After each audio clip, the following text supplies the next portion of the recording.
On one of the last sunny days of 2025, I might have the coolest Renault of all with me today. This is the Renault Mégane. I'm Peter from Autogefuel. Welcome to a new video. And we're going to start with some specs because I know you guys in the comments love specs.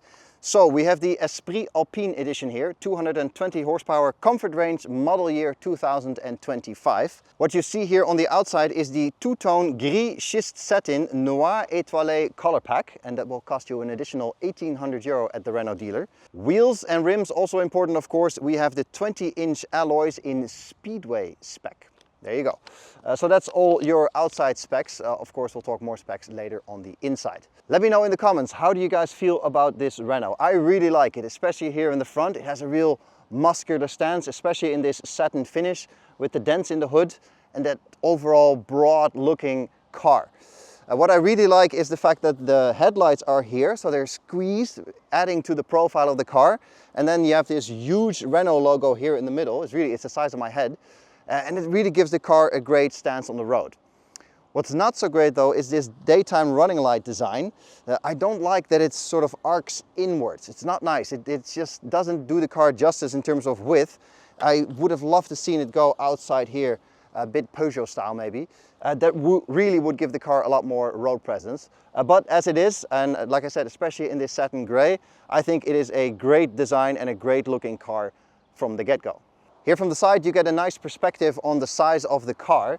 It's not a huge vehicle, it's only 1.40 meter and a bit high. I'm 1.83 meter for scale. It's 4.60 meter long and about 1.80 meter wide. So that's not a size of vehicle that will allow you to take 6 people and all your luggage to ski holiday, but it's still big enough to drive your family around in comfort, and it's still small enough to park everywhere, and it's very maneuverable. And I think especially here on the side, this whole profile looks super sleek, like chunky in the front and then that elegant roofline towards the rear. So I think also here from the side profile, the design is really nice. Some accents that I quite like is the two-tone color scheme with the gray and then the black on the top. And that, it looks especially nice with the rear windows. We're going to see later on the inside if there's still enough light coming in. Then the rear of the car, and again it's another design highlight. I really like the way this car stands on the road.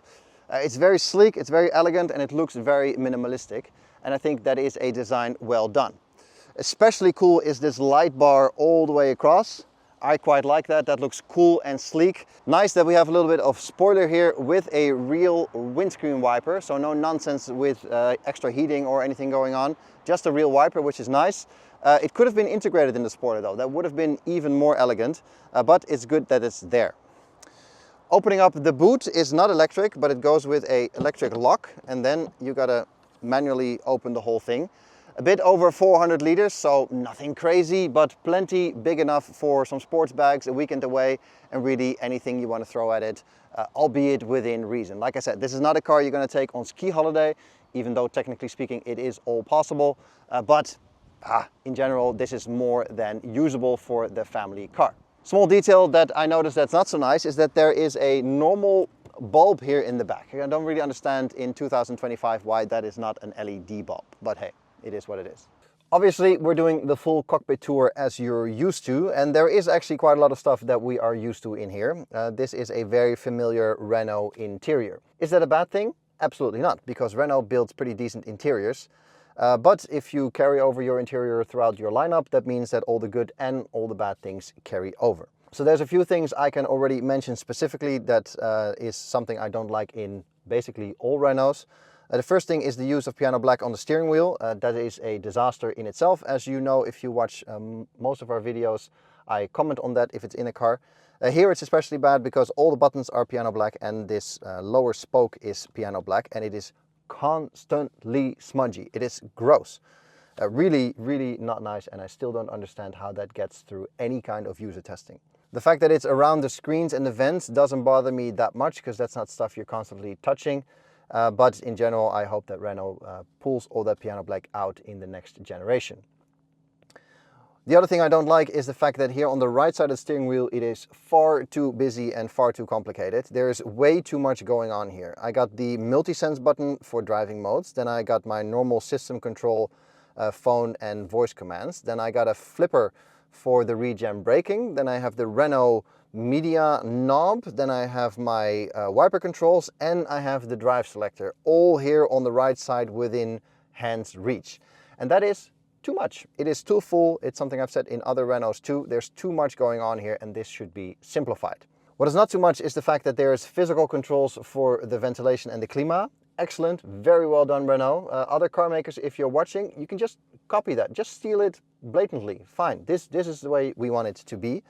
We have real buttons for the windows, 4 of them, and real buttons for the mirror control. So again, I am happy man. That is the way I want it to be.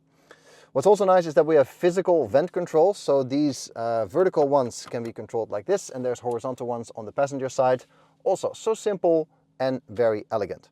Then the 2 screens, they are not the fastest systems in the world, especially not when you're used to the Chinese systems, but they do their job really well. It has everything you want, from your apps to your car control to your maps, deep Google integration, of course, which is very nice, and the 2 screens work together nicely. So you can flip through your pages, have the information at your fingertips and ready to go when you want to. I think it's quite nice. Of course, like every dedicated car maker system, you have to get used to working with the system, but I find it reasonably intuitive and fast enough, even though it is nothing that will blow you away. But the Google integration is really, really nice. Then we have those physical controls for the klima, very good. Where my sunglasses are laying at the moment is the wireless charging pad, and that is some sort of floating element above the center console. The fact that this is open gives you access to the under storage. That is sort of a walled off tunnel. So anything you throw in there will not fall out. So that's really, really nice. If you put like a bottle in there like I have now, the last thing you want is that it falls out and rolls into your pedal box. Not the case here. A nice bit of extra storage that is easily accessible this way. And then we have a cup holder and a place for the key. I got my phone in this little cubby of the armrest now, but also the key. And that's the incorrect position, because even though it is the exact size of the key, there is actually a picture here of the key that you should put it underneath, where it can then charge. But the problem is that this moves around. There's slippery plastic and too much space for the key to move. So every time you go around the corner, this will be sliding, which is annoying. Now, it might not seem like much, but I think this is it's a usability thing that has not been tested properly. Like, yes, I get it, you need to charge the key there, fine, but it is not working. And I don't understand how nobody in user testing has come up with the idea like, maybe put some rubber there so the key is actually stuck and can't move around. Not very difficult, but you are inclined to put it here in the center. This, by the way, can also open. So if I push this, we have a little cubby big enough for a couple of cans and a couple of loose things that you have flying around the cabin. And we have a glove box with a real button. So no swiping in the menu and a pin code to open it, just a button. Also, so simple, huh? By the way, I will grab my spec sheet again and tell you that the entire interior is the Fabric TEP Chamonix version. So for those people who want to get all the specs correctly. Of course, with this blue, it's quite nice. In this Esprit Alpine edition, we got a Harman Kardon sound system. All is very well. And I think overall, it's a pleasant cabin. Really gives you that sort of like, ooh, yes, I'm low in the car. I'm in the car. I really feel like I'm in the car. And all around, it feels like you're part of the car and part of the driving experience. So that is quite nice. Big thanks also to the seats for that driving experience. I actually fit, which is not something that happens all the time with my enormously broad back, but they have some support here on the side and I fit exactly right. So I would definitely not be able to gain 5 kilos and still sit here comfortably. But like this, it is pretty much perfect in terms of fit and size. So that really gives you that confidence to sort of sit here and attack the road, if you want to call it that way. And then you have that nice steering wheel with a little bit of Alcantara, so that all adds to the experience. No panoramic roof here, it's just gray, which does not, of course, add any light to the cabin. So with this dark interior, that is not an issue here in the front, but it does get a bit darker in the rear. Obviously, a little bit of driving in this Renault Mégane. Currently, we find ourselves on the highway already.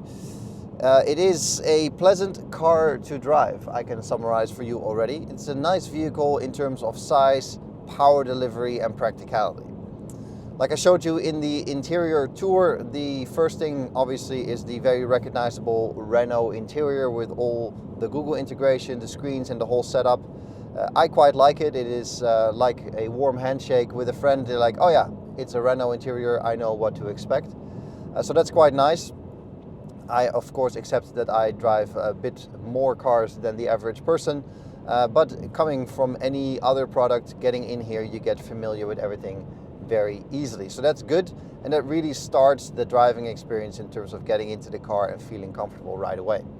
Speaking of comfort, I told you that the seats actually fit me very comfortably and snugly, so I shouldn't gain any weight or wear any thick jackets. But I am very comfortable sitting here. Got my air conditioning set just so through the interface with physical buttons. Very nice. And if I do get too warm or too cold, I can change the vents manually without having to tap or swipe anywhere. So that is all excellent. A big part of the driving experience is that you feel inside the car, and it's a bit of a vague term maybe, like obviously you're inside a car. But a lot of cars, especially EVs, give you the feeling that you sit on top of the car. And that you're sort of being dragged along. Here, because it's a low, sleek car, you really feel that you're sort of part of the equation and connected to the vehicle when you're sitting here in the driver position. So that's nice, and really adds to the experience as well. Then we get to the powertrain with 220 horsepower. By no means this is some kind of rocket ship, but you are fast enough for basically any kind of traffic challenge.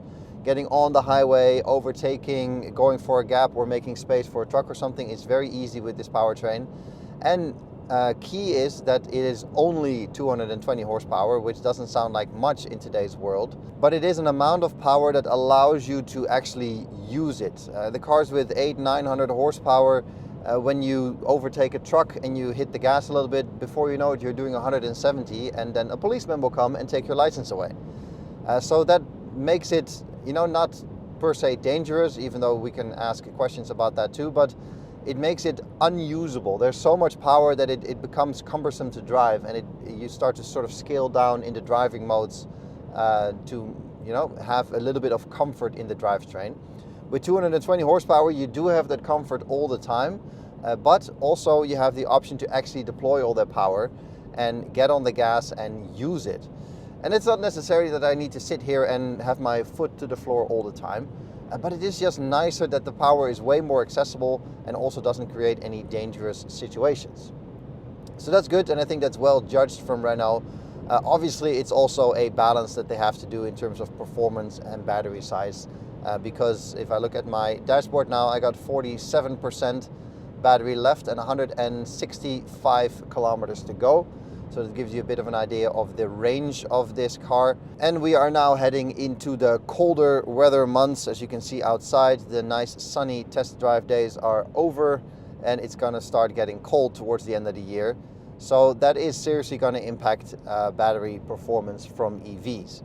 Now, it's not going to be that your range sort of vaporizes completely and we'll see you again in summer. It's not that bad anymore these days, but there is no denying that batteries still suffer when it gets cold. So I think for this car, 350-ish and up a little bit is a realistic range, also when it gets a bit colder. And that's fine for most use scenarios, especially when you have the ability to charge at home. Here in the back of the Renault Mégane, we start off with a little bit of bad news. You can see that I'm basically touching the roof with my head already, and I'm 1.83 meters tall. So anybody taller than me will not be able to sit here. Besides the headroom, the amount of light that you get back here is also not optimal. We don't have any panoramic roof like I mentioned, so there's no extra light coming in. And these rear windows are, well, not very high to say the least. So there is a limited amount of light, and I wouldn't go as far as to say that it's claustrophobic back here, but especially when it's dark outside, it does get quite dim in here. So that is something to take into consideration. Other than that though, it is actually quite a nice place to be because all the features that you want are here. So I got some high seat pockets here for your phone and your iPod and everything else. Then down here we have a bigger seat pocket for bigger things. I got window control, I got ventilation control, I got some USBs to charge my children. So as far as that goes, it's all here. And that's nice, and that's something that you need as well, because this is a place where you can actually sit reasonably comfortable. I'm about 90 kilos and not a small person in general, and I fit back here, albeit just. I have about this much space left to the seat in front of me, and that's my own driving position, and I sit quite far backwards, so that's okay. And the seats are also soft on the back, so even if you hit the seats with your knees, it is not a huge issue. With 1.80 m wide, the car is not super large, and I would not be able to sit here with 3 people. I think I can sit next to myself once, and that is about it. That is not an issue though, because as far as space goes, with 4.60 m, you do really feel that back here, and it is actually okay to be here for somebody my size for a little while.